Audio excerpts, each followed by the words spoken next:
Time now for a look through the international headlines we're following at this hour. For that, we turn to our Eunice Kim standing by at the NewsCenter. Good morning, Eunice. Good morning, Mark. So some hopeful news this morning. The 2 Americans who contracted the deadly Ebola virus have survived. And both are now out of the hospital, with doctors assuring the public that they are clear of Ebola and no longer pose a threat.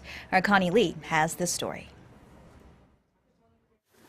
2 U.S. aid workers are now clear of the Ebola virus.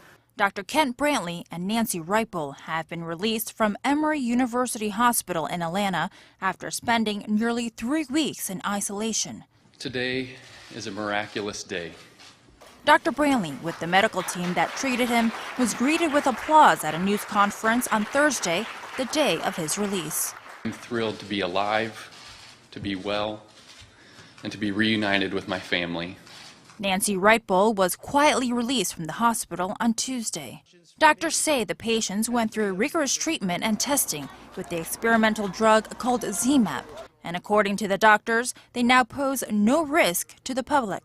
Staff here at Emory is confident that the discharge from the hospital of both of these patients poses no public health threat. The 2 Americans were both missionaries working in an Ebola ward in Liberia when they were infected with the virus. Soon after, they were flown from Liberia to the hospital in the United States, making them the first human patients with Ebola to ever come into the country. These 2 may have survived, but the outbreak continues to take a toll.